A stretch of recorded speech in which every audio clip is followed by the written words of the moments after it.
I'm about to go into Surrey Heath Borough Council for the PNF Scrutiny Committee discussion on car parking charges, but I want to say a massive thank you to all the 1,452 residents who signed the petition. I've sent the results again to the council, to all the councillors who are on the committee, and have asked them to reinstate the 1 hour free parking. And this is, by the way, out of order as well. I hope the chamber would be in order though. As I was walking into the council chamber, I met Councillor Sean Garrett and the portfolio holder. I also met my good friend, former councillor Stuart Black, from whom you will shortly hear. Councillor Sean Garrett was chairing the meeting, and listen to the recap. Here are 7 things you can take with you on Surrey Heath Borough Council's car parking strategy review, which happened yesterday evening at Surrey Heath Borough Council. Number 1. They're not going to reintroduce the 1 hour free parking at our pay and display car parks. Number 2, they are not going to lower the car parking charges across any of the car parks. They are not going to introduce any free time at our town centres. Number 3, they're not going to, fortunately, introduce any car parking charges at Frimley Lodge Park or Lightwater Country Park. So thanks everyone who completed my survey and also signed the petition asking the council not to do that. Number 4, they may consider increasing the free time offered to blue badge holders and increase the free parking spaces for blue badge holders. So that was a request I made yesterday, and the portfolio holder said that he's open to that idea and will look into that. So let's hope they actually do that work. Number 5, I also suggested that we introduce a 6 months trial of lowering car parking charges just before Surrey Heath Borough Council transitions into unitary authority, because in 18 months' time, Surrey Heath Borough Council will not be in existence. The portfolio holder again said that might be a good idea and he will look into that. So I hope at least he does that, because the unitary authority needs a thriving town centre. And the other point was that there has been significant footfall, a significant decrease in the footfall across all the car parks, except for one car park, but all the rest, there was a significant decrease in the footfall, especially at multi-stories and across all the pay and display car parks. They didn't have any figures for each pay and display, so we don't know what actually has happened to the deep cut car park at Wooden Road, or what is going to be the projected income for any of them, including St Barbara's car park. I've asked for those figures, they didn't have those at hand.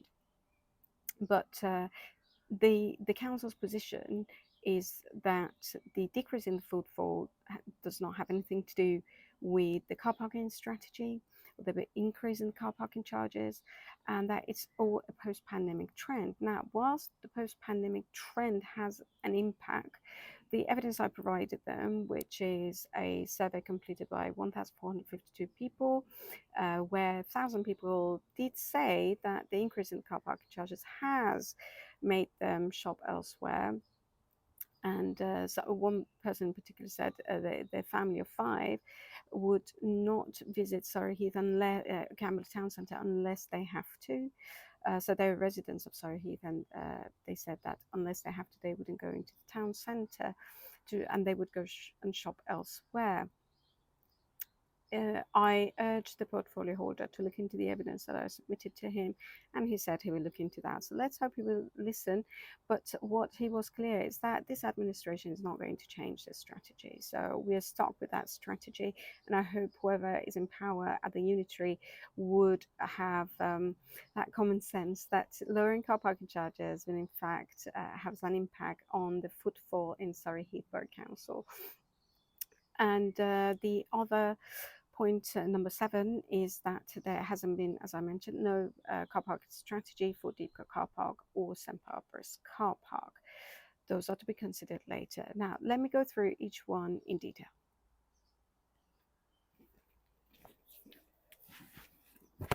As I mentioned, this council is not going to reintroduce the 1 hour free parking, and they believe that the lower footfall across all the pay and display car parks is nothing to do with the car parking charges, and in fact it's a post-pandemic trend. Now the local businesses have told me otherwise. The 1,000 people who indicated that on the survey that they actually have started shopping elsewhere, or that the decision has impacted their choice, that was ignored as well. Unfortunately, it is a fact. Now, one of the Liberal Democrat councillors, he mentioned that what he has seen in Woking is that the car parking charges have been actually a source of income and revenue for the council, and he wanted car parks in Surrey Heath to be the same. Now, Camberley is different from Woking and Guildford. The shops offered in Woking and in Guildford are different from shops available to the customers. And therefore, if you increase car parking charges in Camberley and in Surrey Heath, you're actually going to put pressure on the residents. We've already seen the decline in footfall, which is a direct impact, in my view, of the increase in the car parking charges. The shops that we are offering in Surrey Heath, as I mentioned, are not the same, and therefore Camberley necessarily is not a destination for visitors at present. Is not a destination. If people want to have fun and go to a variety of shops and want to get value for money in terms of car parking, you know, they may go to Bracknell, Guildford. A lot of women have told me, for example, to buy makeup. Camberley doesn't have any shops that offers different brands, and so they have limited choice. So they go to other town centres. And if you want to make Camberley attractive for people, for the Surrey Heath residents to come, if you want them to come and pay £7 for 3 hours, you would have to make Camberley different. But in its current state, the way that we can increase the footfall for our town centres, for our local shops, the way we can help and support our businesses is by supporting them through providing attractive parking options. Now listen to what my good friend, former councillor Stuart Black, has to say on the car parking strategy and what he heard in the chambers yesterday.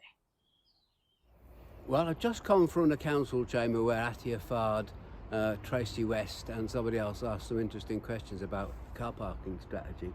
And one of the things that I thought was curious was that the council is treating parking as a standalone profit and loss. It wants car parking to pay its own way, regardless of the fact that the council also owns the town centre.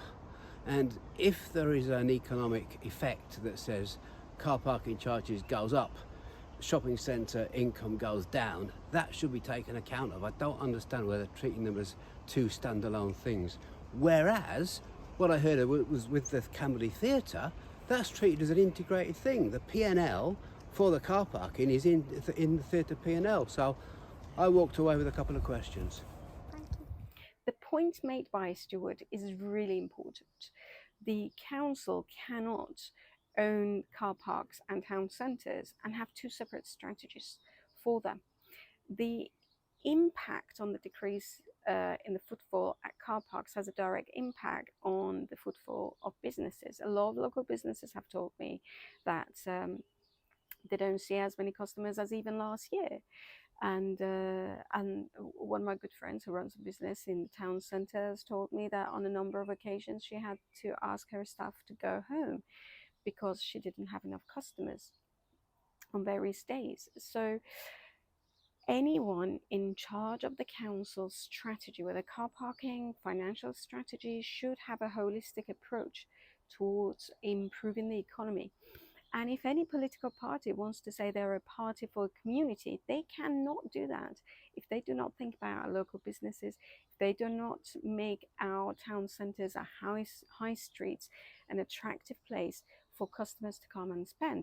And let's remember, a lot of people may live on budgets in Surrey Heath. I mean, a charity director told me a few days ago, Light Water Festival, when we met, and she's a really good friend, and a lot of people in Surrey Heath cannot afford paying on a regular basis £7 for car parking if they want to go and have coffee, for example, with their friends and spend £2 £2 or £2.50. They have to make different choices. And therefore, in my view, unfortunately, this administration is failing our local communities and our local businesses. Yes, their income has increased from car parking charges, but the footfall has decreased. That's a very important point. And they did not have any strategy to confirm how they're going to increase the footfall whilst increasing revenue for car parking facilities across Surrey Heath. It is sad, but good news is that this council is only in existence for another 18 months, and I hope that within a year they would introduce that trial of lowering car parking charges. Albeit I don't think 6 months is enough, because by the time people become aware, by the time their habits change, you need longer period of time. But at least it might be helpful if it's publicized well. So any party that is going to be in power, the unitary, has got to come up with good strategy to increase the footfall and revenue for not only the council, but also for our local businesses, and to ensure that our communities thrive rather than run away from Surrey Heath to go elsewhere for shopping or to have community and family time.